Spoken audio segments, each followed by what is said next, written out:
Maulana, in light of recent events across the globe, is it acceptable to think World War III has unofficially begun? Begun?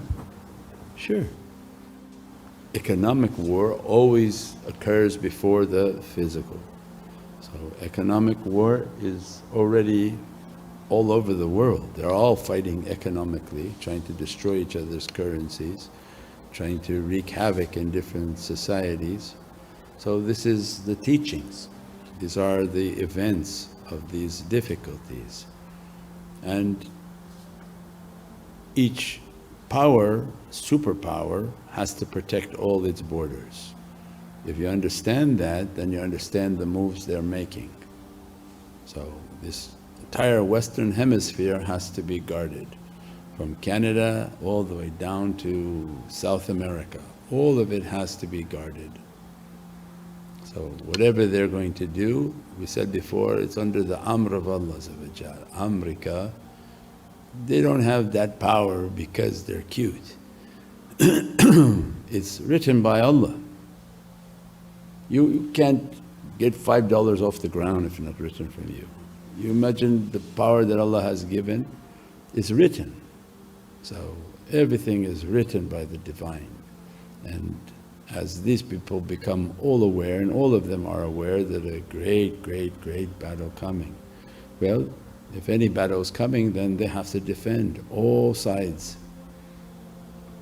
So imagine a great battle comes and your biggest danger is Canada, because it's just huge land with 2 helicopters. The Eskimos will convert to be Chinese and they'll overtake the whole of American border. So that's not going to happen. This power is not going to allow that to happen. Allah not going to allow that to happen. So everything has to be guarded, and it will be guarded in the way that Allah wants it to be guarded. But these nations are now moving in that direction. The population, if they give them enough drugs, enough music and enough crappy food, bad food that make them contaminated, they won't think the end is coming. They want them just to enjoy themselves as destruction is upon them. But the people whom are awake and they meditate and contemplate, and they're not under the magnet of these devils in 6 directions. Because right, if you're dancing and hallucinating and doing drugs and alcohol, you're not thinking that, hey look, there's a huge battle coming. And that's what they want, they don't want you to think about anything. But those whom are awake in their heart, they understand that these huge difficulties are coming. So get your protection from God. How? Be good, give food, be charitable. Why? Because a day may come when there is no food and water. Who you cry out to at that time? Oh, I can't eat, I have no food, I have no water.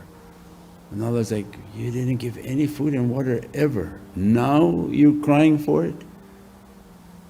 So who are you going to cry for, and why would they listen to you? So that's why we said, build your account now. Say, no, we feed a lot of children, we feed a lot of people, we give out water, we give out food, we give out everything. Be charitable, write for the good deeds. Things are coming that you can't imagine, and you need something in your account, your heavenly account, that has value. And we talked about these hoarders and people who are hoarding, and because they have a certain faith but lack of faith. They want to put 10,000 toilet papers in their storage compartment for the end of the world. Yeah, I don't think you need that. What you need is just a little bit of storage and a whole lot of faith. Because with faith, God can make the food multiply. Where when we serve food, you're not supposed to look at the serving. You're supposed to keep the pot closed and serve and serve and serve and serve. Why? Because they can multiply what's in that pot. You keep looking at it, you're taking away the miracle. So imagine now you believe, you put your food aside, you stored your food, you have some supplies and water, and you keep refurbishing, and all of a sudden something happens. Then your faith kicks in and Allah multiplies what you prepared. But when you don't have faith, you say, no, no, I have to have 10,000 of these. And they like the rooms are stockpiled with, well, how you can live like that? I mean, how you have to buy apartment buildings just to store food in it. But you need to believe one step, and Allah comes 99 steps. So when you believed, you did good. Feed other people if you're worried about food one day. Not go out and collect 10,000 cans of tuna and hide them in your basement. Go and feed 10,000 people so that Allah will give you 10,000 meals as a return.